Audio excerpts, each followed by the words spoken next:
ಸಿರಿವಂತ ಗೌತಮ್ ಅದಾನಿಗೆ ಭಾರೀ ಸಂಕಷ್ಟ. America ಕೋರ್ಟ್ನಿಂದ arrest warrant ಜಾರಿ. ಭರ್ತಿ 2237 ಕೋಟಿ ರೂಪಾಯಿ ಲಂಚ ನೀಡಿದ ಪ್ರಕರಣ.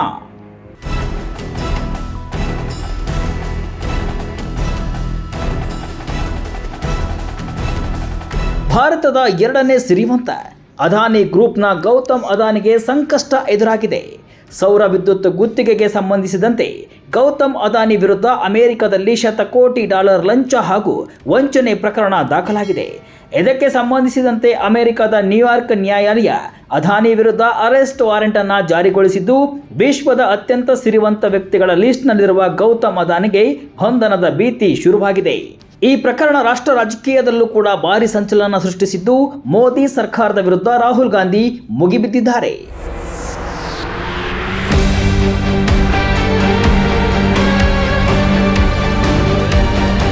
ಹೌದು, ಅಮೆರಿಕದ ನ್ಯೂಯಾರ್ಕ್ ಕೋರ್ಟ್ನಲ್ಲಿ ಗೌತಮ್ ಅದಾನಿ ಹಾಗೂ ಅವರ ಸೋದರಳಿಯ ಸಾಗರ್ ಅದಾನಿ ಸೇರಿ 7 ಆರೋಪಿಗಳ ವಿರುದ್ಧ ಲಂಚ ಹಾಗೂ ವಂಚನೆ ಪ್ರಕರಣ ದಾಖಲಾಗಿದೆ.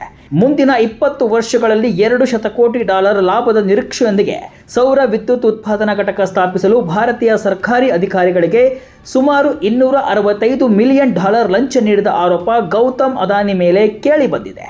ಭಾರತೀಯ ರೂಪಾಯಿಯಂತೆ ಬರೋಬ್ಬರಿ 2237 ಕೋಟಿ ರೂಪಾಯಿ ಆಗಲಿದೆ. ಜೊತೆಗೆ ವಿದೇಶಿ ಹೂಡಿಕೆದಾರರಿಗೆ ತಪ್ಪು ಮಾಹಿತಿ ನೀಡಿದ ಆರೋಪ ಕೂಡ ಅದಾನಿ ಮೇಲಿದೆ. 2023ರಲ್ಲಿ ಅಮೆರಿಕದ ಹಿಂಡೆನ್ಬರ್ಗ್ ರಿಸರ್ಚ್ ಅದಾನಿ ಗ್ರೂಪ್ ಬಗ್ಗೆ ವರದಿ ಬಿಡುಗಡೆ ಮಾಡಿದ ಸಂದರ್ಭದಲ್ಲಿ ಲಂಚ ಪಾವತಿಯಾಗಿದೆ ಅಂತ ಹೇಳಲಾಗ್ತಿದೆ.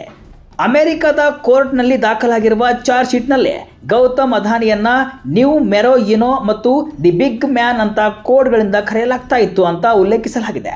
ಅದಲ್ಲದೆ ಗೌತಮ್ ಅದಾನಿ ಹಾಗೂ ಸಾಗರ್ ಅದಾನಿ ಮತ್ತು ಅದಾನಿ ಗ್ರೀನ್ ಎನರ್ಜಿ ಕಂಪನಿಯ ಉನ್ನತ ಅಧಿಕಾರಿ ವಿನೀತ್ ಜೈನ್ ಸಾಲದಾತರು ಹಾಗೂ ಹೂಡಿಕೆದಾರರಿಂದ ಸುಮಾರು $300 ಕೋಟಿ ಮೌಲ್ಯದ ಸಾಲ ಹಾಗೂ ಬಾಂಡ್ಗಳನ್ನು ಸಂಗ್ರಹಿಸಿದ್ದಾರೆ ಅಂತ ಪ್ರಾಸಿಕ್ಯೂಟರ್ಗಳು ತಮ್ಮ ಚಾರ್ಜ್ ಶೀಟ್ನಲ್ಲಿ ಉಲ್ಲೇಖಿಸಿದ್ದಾರೆ. ಅದರ ಜೊತೆಗೆ ಅಮೆರಿಕದ ಲಂಚ ವಿರೋಧಿ ಕಾನೂನಾದ ವಿದೇಶಿ ಭ್ರಷ್ಟ ಆಚರಣೆಗಳ ಕಾಯ್ದೆಯನ್ನು ಉಲ್ಲಂಘಿಸಲಾಗಿದೆ ಅಂತ ಪ್ರಕರಣವನ್ನು ಕೂಡ ದಾಖಲಿಸಲಾಗಿದೆ.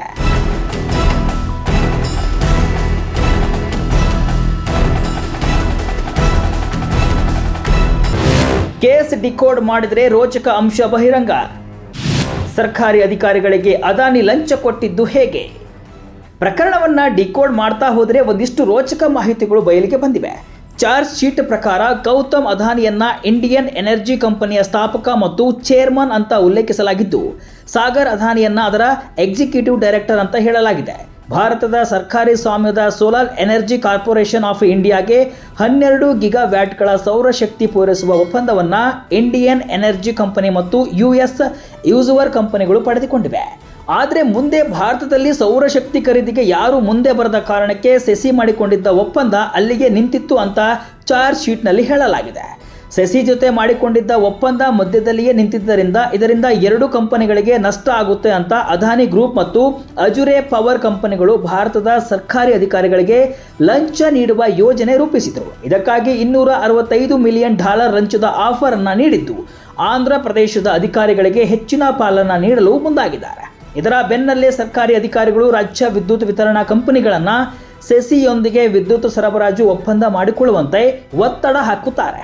ಇದಾದ ನಂತರ ಕೆಲವು ರಾಜ್ಯಗಳ ವಿದ್ಯುತ್ ಕಂಪನಿಗಳು 2 ಕಂಪನಿಗಳಿಂದ ಸೌರ ವಿದ್ಯುತ್ ಖರೀದಿಸಲು ಸೆಸಿಯೊಂದಿಗೆ ಒಪ್ಪಂದ ಮಾಡಿಕೊಂಡಿವೆ ಅಂತ ಚಾರ್ಜ್ ಶೀಟ್ನಲ್ಲಿ ವಿವರಿಸಲಾಗಿದೆ. ಅದಾನಿ ಲಂಚ ಕೇಸ್ ಹೊರಗೆ ಬಂದಿದ್ದು ಹೇಗೆ? ಚಾರ್ಜ್ ಶೀಟ್ನಲ್ಲಿ ರೋಚಕ ಮಾಹಿತಿ ಬಹಿರಂಗ. ಇದಾದ ಬಳಿಕ US ಯೂಸುವರ್ ಕಂಪನಿಯಲ್ಲಿ ನಾಯಕತ್ವ ಬದಲಾವಣೆಯಾಗಿದ್ದು, ಈ ಪ್ರಕರಣ ಹೊರಗೆ ಬರಲು ಕಾರಣವಾಯಿತು. ಭರವಸೆ ನೀಡಿದಂತೆ ಲಂಚವನ್ನು ಹೇಗೆ ಪಾವತಿಸುವುದು ಎಂಬುದರ ಬಗ್ಗೆ ಸಭೆ ಮೇಲೆ ಸಭೆಗಳು ನಡೆದಿದ್ದು, ಈ ವೇಳೆ ಯೋಜನೆಯ ಭಾಗಗಳನ್ನು ವರ್ಗಾವಣೆ ಸೇರಿ ಲಂಚವನ್ನು ಶುಲ್ಕವಾಗಿ ಪಾವತಿಸುವ ಬಗ್ಗೆ ನಿರ್ಧಾರವಾಗಿದೆ.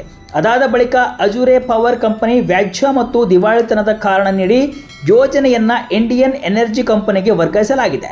ಇದನ್ನು US ಯೂಸುವರ್ ಡೈರೆಕ್ಟರ್ ಬೋರ್ಡ್ಗೆ ತಿಳಿಸಿಲ್ಲ ಅಂತ ಹೇಳಲಾಗಿದ್ದು, ಈ ವರ್ಗಾವಣೆಯನ್ನು ಅನುಮೋದಿಸಲು ಸೆಸಿ ಮೇಲೆ ಪ್ರಭಾವವನ್ನು ಗೌತಮ್ ಅದಾನಿ ಬೀರಿದ್ದಾರೆ ಅಂತ ಚಾರ್ಜ್ ಶೀಟ್ನಲ್ಲಿ ಹೇಳಲಾಗಿದೆ. ರಾಷ್ಟ್ರ ರಾಜಕೀಯದಲ್ಲಿ ಅದಾನಿ ಕೇಸ್ ಸಂಚಲನ.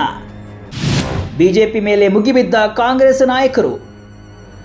ಈ ಪ್ರಕರಣ ಬೆಳಕಿಗೆ ಬರುತ್ತಲೇ ರಾಷ್ಟ್ರ ರಾಜಕೀಯದಲ್ಲಿ ಭಾರಿ ಸಂಚಲನ ಸೃಷ್ಟಿಯಾಗಿದೆ.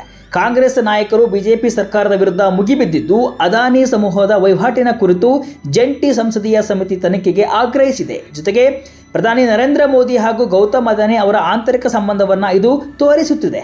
ಮೋದಿ ಅವರ ನೆಚ್ಚಿನ ಉದ್ಯಮಿ ಅದಾನಿ ಅಂತ ಕಾಂಗ್ರೆಸ್ ಕಿಡಿಕಾರಿದೆ. ಇದೇ ವಿಚಾರಕ್ಕೆ ಸಂಬಂಧಿಸಿದಂತೆ ಲೋಕಸಭಾ ವಿಪಕ್ಷ ನಾಯಕ ರಾಹುಲ್ ಗಾಂಧಿ ಮಾತನಾಡಿದ್ದು, ಕೇಂದ್ರ ಸರ್ಕಾರದ ವಿರುದ್ಧ ವಾಗ್ದಾಳಿ ನಡೆಸಿದ್ದಾರೆ.